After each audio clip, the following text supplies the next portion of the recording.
ఓం మహాగణాధిపతయే నమః. ఓం గురుభ్యో నమః. ఓం శ్రీమాత్రే నమః.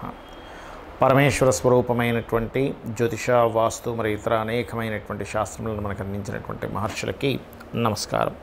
హయగ్రీవ హయగ్రీవ హయగ్రీవేతి యో వదేత్తస్య నిస్సరతే వాణి జనుకన్యా ప్రవాహవత్. అరుణాం కరుణాతరంగితాక్షీం ధృతపాశాంకుశపుష్పబాణచాపాం అనిమాదిభిరావృతాం మయూకైః అహమిత్యేవ విభావయే భవానీం. శ్రీమాత్రే నమః.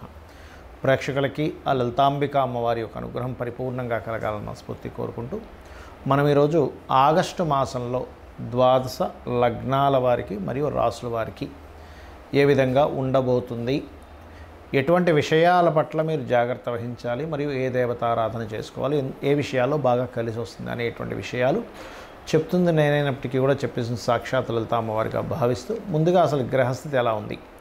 మనకి శని బుధుడు ఇద్దరు వక్రించి ఉన్నారు. ఈ యొక్క బుధుడు ఆగస్టు 11కి వక్రత్యాగం అయిపోతుంది, కానీ శని మాత్రం ఇంకో 4.5 నెలలు వక్రగతిలోనే ఉంటారు, 4 నెలల పాటు. అలాగే రాహు కుంభంలోని, వక్రించిన శని మీనంలోని, అదేవిధంగా గురువు శుక్రుడు మిథున రాశుల్లో, రవి దాదాపుగా ఈ కర్కాటకంలో 17వ తేదీ వరకు ఉండి 17వ తేదీ నుంచి కర్కాటక నుంచి సింహంలోకి మారుతాడు. బుధుడు కర్కాటకంలో ఉండి ఇందాక నేను చెప్పినట్టుగా వక్రించి ఉన్నాడు. బుధుడు 11వ తేదీ వరకు వక్రించి ఉండి 11 తర్వాత స్ట్రైట్ అవుతాడు. అంటే వక్రించి ఉన్నప్పుడు తన ఓన్ హౌస్ మీద తన యొక్క ఎఫెక్ట్ పడుతుంది. కన్యా మనకి సింహంలో కేతు ఉన్నాడు. ఇక ఈ చంద్రుడు కనుక చూసుకుంటే 1వ తేదీ నుంచి కనుక చూసుకుంటే తులారాశి నుంచి మరలా ఒక 12 రాశులు తిరుగుతాడు ఈ నెల, తులారాశి నుంచి మొదలుపెట్టి. సో ఈ యొక్క గ్రహస్థితిని అనుసరించి ఎవరెవరికి ఎలా ఉంటుంది అనేటువంటి విషయాలు మనం ఇప్పుడు తెలుసుకుందాం. సింహలగ్నము, సింహరాశి. సింహం వారికి ఇంతకాలం లగ్నంలో కుజుడు ఉండి ఇప్పుడు మారాడు. చెప్పాలంటే ఈ కుజుడు యొక్క మార్పు అనేటువంటిది ప్రధానంగా మీకు కొంతవరకు రిలీఫ్ అనేటువంటిది జరుగుతుంది. అదే కాకుండా మనకి రవి కూడా 17వ తేదీ నుంచి వస్తున్నాడు కాబట్టి కీర్తి యోగాన్ని ఇస్తున్నాడు. పేరు ప్రఖ్యాతలు రావడం అనేటువంటిది ఖచ్చితంగా జరుగుతుంది. కాకపోతే మీకు లగ్నంలో కేతు ఉన్నట్టే సప్తమంలో రాహు ఉండి, సప్తమాధిపతి 6, 7 అధిపతి వక్రించి మళ్ళీ సప్తమంలోకి వస్తున్నాడు. కాబట్టి మీరు వివాహ నిర్ణయాలు తీసుకునేటువంటి అంశంలోని, పార్ట్నర్షిప్స్ చేసేటువంటి అంశాల్లోని చాలా జాగ్రత్తగా ఉండండి. కుటుంబ సభ్యుల మధ్యని కొన్ని ఘర్షణలు ఏర్పడతాయి. 2వ స్థానంలో ఉండేటువంటి కుజుడు ఉన్న నక్షత్రము, కుజుడు ఆ ఫలితాలను ఇస్తున్నాడు. మరియు వ్యాపార లాభాలు, వ్యాపారం విషయంలో అనుకూలత చాలా బాగుంది చెప్పాలంటే. కాకపోతే మీరు ఎట్టి పరిస్థితుల్లోని 3, 4 తేదీల్లో మీరు ఇన్వెస్ట్మెంట్స్ అస్సలు ఎట్టి పరిస్థితుల్లో చెయ్యకండి. 3, 4 తేదీలు. అదేవిధంగా ఈ 10, 11 తేదీల్లో ఎట్టి పరిస్థితుల్లో మీరు వివాహ సంబంధించిన విషయంలో నిర్ణయాలు కానివ్వండి, జీవిత భాగస్వామికి సంబంధించిన విషయంలో నిర్ణయాలు కానివ్వండి, వివాహ నిర్ణయాలు కానివ్వండి, పార్ట్నర్షిప్స్తో సంబంధించిన నిర్ణయాలు కానివ్వండి, సమాజంలో మీరు ఏదైనా ఒక మెసేజ్ ఇస్తున్నారు లేకపోతే అటువంటి విషయాల్లో కానివ్వండి కాస్త జాగ్రత్తగా ఉండాలి.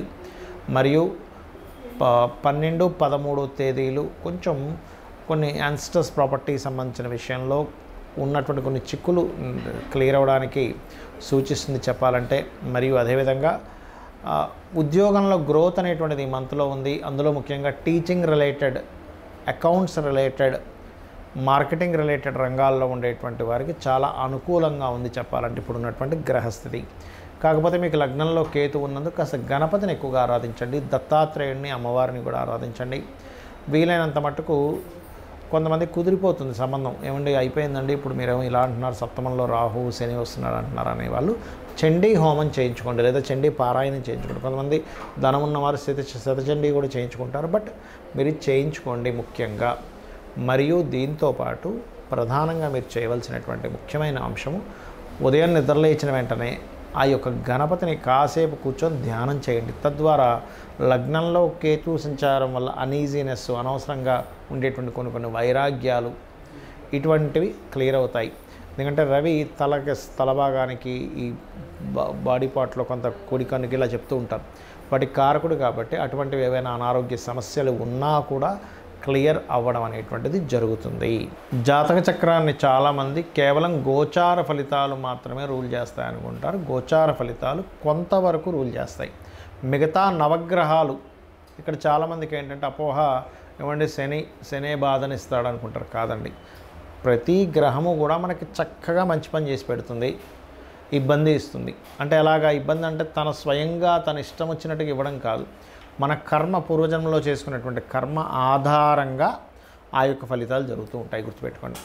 అయితే ఇక్కడ మీరు గమనించినట్లయితే ఈ యొక్క గ్రహాలు ఏవైతే ఉన్నాయో ప్రధానంగా మన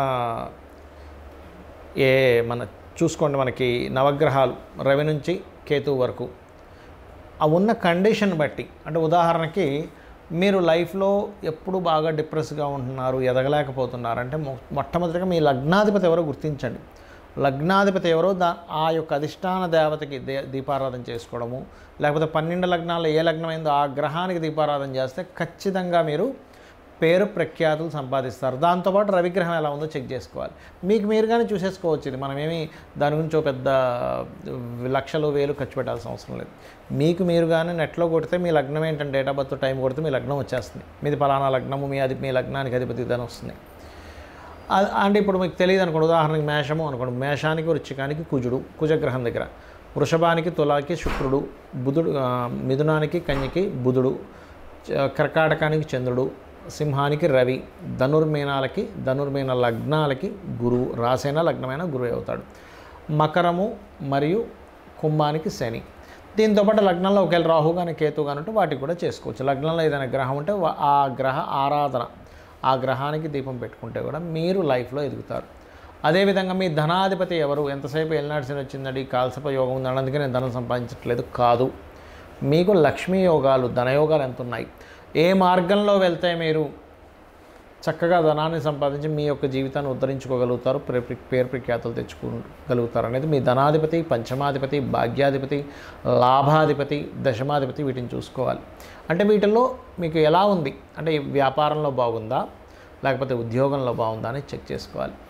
అదేవిధంగా మీరు మీ యొక్క జన్మజాతకంలో ఒక్కొక్కసారి చూడండి, అన్నదమ్ములు సహకరించారు, లేకపోతే మీరు చేసే ఏ ప్రయత్నమైనా ఫెయిల్ అవుతూ ఉంటుంది. అప్పుడు 3వ అధిపతిని అసలు మీ జన్మజాతకంలో అసలు గృహయోగం ఉందా లేదో చెక్ చేసుకోవాలి. చాలామంది తెలియక గృహయోగం లేనటువంటి వారు బలవంతంగా ఏదో స్థలాన్ని తీసుకున్నప్పుడు వాళ్ళు డౌన్ఫాల్ అవుతూ ఉంటారు. అలా లేనప్పుడు మీ జీవిత భాగస్వామి లేదా మీ పిల్లల పేర్ల మీద కొనుక్కోవాలి. వెహికల్ కొనుక్కున్నా దాని ఎఫెక్ట్ చూపిస్తూ ఉంటుంది, గుర్తుపెట్టుకోండి. ఒక యోగం ఎప్పుడుంది, ఎప్పుడు తీసుకోవాలనేది ఒక ఎత్తు అయితే ఉంటే కనుక అందులో ఏ ఫేసింగ్ తీసుకోవాలి, ఫేసింగ్ ఈజ్ మోస్ట్ ఇంపార్టెంట్. ఇక్కడ 4 ఉండేటువంటి ఈస్ట్, వెస్ట్, నార్త్, సౌత్ 4 మంచివే, కానీ మీకు ఏది పనికి వస్తుంది ఈజ్ మోస్ట్ ఇంపార్టెంట్. అదేవిధంగా సంతాన అభివృద్ధికి ఏం చేయాలి, మీకు వివాహ సంబంధించిన సమయాలు ఎప్పుడు కరెక్ట్గా ఉన్నాయి, ఎప్పుడు సరైన సమయాలు కదా తెలుసుకొని వివాహం చేయాలి. ఊరికే పాయింట్లు కలిసాయి ముహూర్తాలు పెట్టేసుకుందాం ఇవి కాదండి, గుర్తుపెట్టుకోండి. అలాగే ఆకస్మిక సంఘటనలు మీ లైఫ్లో ఏమైనా ఉన్నాయా, మీ అష్టమాధిపతి చెప్తాడు. అష్టమాధిపతి ఎంత పాడైతే ఆకస్మిక సంఘటనలు ఎక్కువ జరుగుతుంటాయి వాళ్ళ లైఫ్లో. 9th లార్డ్ అంటే మీ యొక్క భాగ్యాధిపతిని బట్టి మీ తండ్రులు, గురువులు యొక్క సపోర్ట్, దైవానుగ్రహం 9వ స్థానంలో ఉంటుంది. వృత్తి 10వ స్థానం. ఎక్కడ వృత్తి చేయాలి, ఇక్కడ విదేశాల్లోనో వేరే రాష్ట్రంలోకి వెళ్తే సెట్ అవుతుంది అనేది మీ పర్సనల్ చార్ట్లో ఉంటుంది. అలాగే వ్యాపారం చేయాలా వద్దా, వ్యాపారాల్లో లాభాలు వస్తాయా లేవా, అసలు వ్యాపార యోగం ఉందా లేదా, మీ బుధుడు మీ లాభాధిపతి బట్టి. మీ ఇన్వెస్ట్మెంట్స్ ఏమిటి, మీరు విదేశాలకు వెళ్తారా వెళ్ళరా, తండ్రి యొక్క ఆస్తికి సంబంధించిన విషయాలన్నీ 12వ స్థానంలో ఉంటాయి. అయితే ఇక్కడ మీరు ఒకటే గుర్తుపెట్టుకోండి, మీ జన్మజాతకంలో ఏ మహాదశ ఏ అంతర్దశలు నడుస్తున్నాయి, తద్వారా మీకు ఏ ఫలితం వస్తుందో చూసుకొని ఒకవేళ మంచి ఫలితం అయితే హ్యాపీగా ఉంటూ, ఒకవేళ ఏదైనా ఇబ్బందికరమైన ఫలితం వస్తున్నప్పుడు ఆ గ్రహానికి సంబంధించిన దానము, ఆ గ్రహానికి సంబంధించిన స్తోత్రము, ఆ గ్రహ అధిష్టాన దేవతకి చక్కగా ఇంట్లో నమస్కారం చేసుకుని దీపం పెట్టుకోవడం చేసుకుంటే సరిపోతుంది. అంతకుమించి మీరేమీ కంగారు పడాల్సిన అవసరం లేదు, భయపడిపోవాల్సిన అవసరం లేదు. కాకపోతే మరీ తీవ్రంగా ఉంటాయి కొంతమందికి, వారి దగ్గర ధనం ఉంటుంది. అలాంటి వారు ఏ హోమమో ఇంట్లో చక్కగా సత్యనారాయణ వ్రతమో, చండీ హోమమో, లేకపోతే గణపతి తర్పణమో, మీకు సుదర్శన హోమం, మీ ఇష్టదేవత 4 డబ్బులు ఉన్నాయని నేను చేయించుకోగలను, కానీ ధనం లేకుండా ఏదో అమ్మో డబ్బులు పెడితేనే కానీ భగవంతుడు కనికరించడు, గ్రహం కనికరించదు అనుకోని మాత్రం ఎప్పుడూ అనుకోకండి దయచేసి. భక్తి ప్రధానము, అమ్మవారికైనా భక్తే ప్రధానం. మీరు 1,00,000 రూపాయలు ఖర్చు పెట్టి పూజ చేసినా భక్తిగా కూర్చోబడితే 1,00,000 కాదు కదా, 10 లక్షలు కాదు కదా, 10 కోట్లు ఖర్చు పెట్టి మీరు పూజ చేసినా అనుగ్రహం ఉండదు, దేవతా అనుగ్రహం. భక్తే ప్రధానం. భక్తి, శ్రద్ధ, దేవత ఉందనేటువంటి పూనికతో మీరు ఏదైనా చేయండి, మీ యొక్క తలరాతను మార్చేటువంటి శక్తి అమ్మవారికి ఉంటుంది. శ్రీమాత్రే నమః.